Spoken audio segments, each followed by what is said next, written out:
नमस्कार, मैं हूं अमृता और आप देख रहे हैं अनादि टीवी। बुलेटिन की शुरुआत करेंगे इस वक्त की बड़ी खबर के साथ, जो कि लखनऊ से है।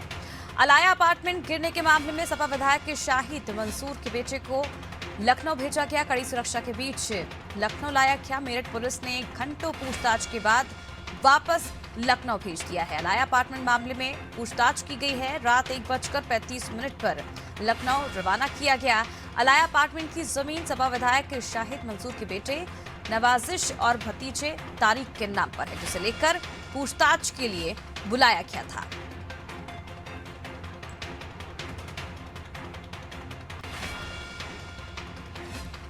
लखनऊ में मंगलवार को गिरी 5 मंजिला इमारत हादसे में मेरठ के सपा विधायक शाहिद मंसूर का नाम सामने आ रहा है, जिसे लेकर उन्हें पूछताछ के लिए भी बुलाया गया था। चलिए ज्यादा जानकारी के लिए रुक करते संवाददाता शादाब सिद्दीकी का। शादाब, अलाया अपार्टमेंट गिरने के मामले में सपा विधायक शाहिद मंसूर के बेटे को पूछताछ के लिए बुलाया गया था, क्या कुछ जानकारी मिल रही है? देखिए अमृता, मैं बता दूं कि कल शाम एक बिल्डिंग गिर गई थी, जिसके बाद सपा विधायक रह चुके हैं ये, और राज्य मंत्री भी रहे हैं ये शाहिद मंसूर। इनके पर आरोप लगाया है एक महिला ने, वहीं पे जो फ्लैट में रहती थी उसने आरोप लगाया है कि इनकी वजह से ही ये बिल्डिंग गिरी है। हालांकि जो वहाँ पे और लोग हैं वो भी यही बात कह रहे हैं। फिलहाल जो पुलिस थी वो राती में ही इनसे पूछताछ कर रही थी। जैसे ही ये मामला हुआ था उसके बाद इनसे पूछताछ कर रही थी। उसके बाद आज रात में ही इनके बेटे को, नवाजिश को, यहाँ लखनऊ भेज दिया गया। अब इनसे भी पूछताछ चल रही है। अब यहाँ की भी पुलिस इनसे पूछताछ करेगी।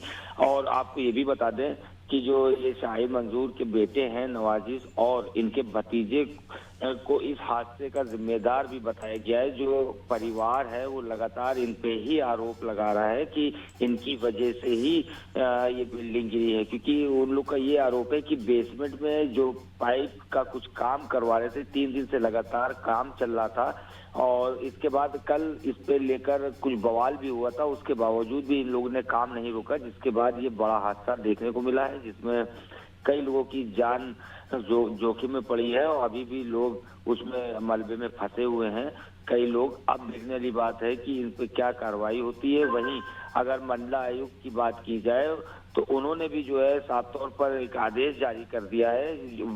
एक बिल्डर का नाम सामने आ रहा है, उनके पर भी कार्रवाई की बात की गई है। अब देखने वाली ये बात है कि कब तक कार्रवाई होगी, कब तक कार्रवाई की जाएगी। जी बिल्कुल शादाब, देखने वाली बात होगी कब तक कार्रवाई होगी और जांच में क्या कुछ निकलकर सामने आता है। शादाब, ये भी जानना चाहेंगे, जिस तरह से उनसे जांच के दौरान बातचीत की गई, उनसे पूछताछ किया गया है, क्या कुछ कहना है पुलिस का इस पूरे मामले को लेकर? क्या उन्होंने कॉपरेट किया था पूछताछ के दौरान? और ये भी आरोप लगाए जा रहे हैं महिला द्वारा कि पेंट हाउस और जो चौथी मंजिल है वो अवैध थी।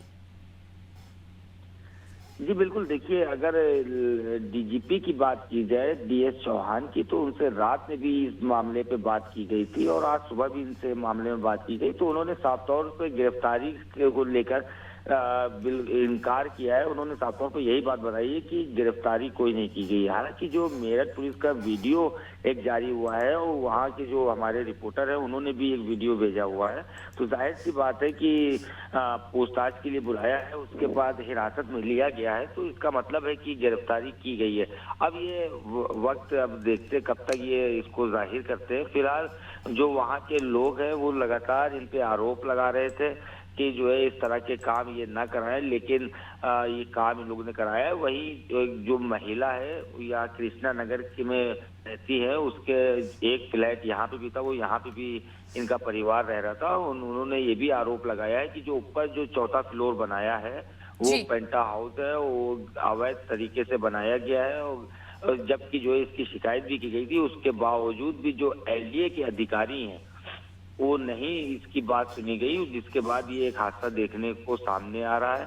फिलहाल जो ये बिल्डर का नाम सामने आ रहा है, यजदान बिल्डर यहाँ पे है, ये इससे पहले भी चर्चाओं में आ चुके हैं, क्योंकि एक बिल्डिंग इनकी और भी ध्वस्तीकरण की गई थी एनडीए की तरफ से। अब एक मामला और सामने आ रहा है। इसके बाद अब जो मंडला आयुक्त हैं डॉक्टर रोशन जैकब, उन्होंने साफ तौर पे एक आदेश जारी किया है कि यजदान बिल्डर की जितनी भी बिल्डिंगें हैं उनकी पूरी जांच की जाए। अगर बिना नक्शे के हैं तो उस पे ध्वस्तीकरण का तुरंत आदेश होगा और उसको तोड़ा जाएगा। और इसके अलावा भी जो बिल्डिंगें बनाई गई हैं उस पे भी कार्रवाई की जाएगी, उसकी पूरी जांच की जाएगी। जी अमृता। बिल्कुल शादाब, आप पूरी जांच के दायरे में आ गए हैं विधायक के बेटे। बहुत बहुत शुक्रिया शादाब तमाम जानकारी की। तो बता दें, लखनऊ में मंगलवार को 5 मंजिला इमारत हादसे में मेरठ के सपा विधायक शाहिद मंसूर का नाम सामने आ रहा है। अपार्टमेंट में रहने वाली एक महिला ने और उसके परिवार ने मेरठ के किठौर विधायक और पूर्व मंत्री शाहिद मंसूर को इसका जिम्मेदार ठहराया है। युवती ने आरोप लगाया है कि शाहिद मंसूर के कारण ही इमारत ढही है और जो पेंट हाउस है और चौथी मंजिल है वो पूरी तरह से अवैध है।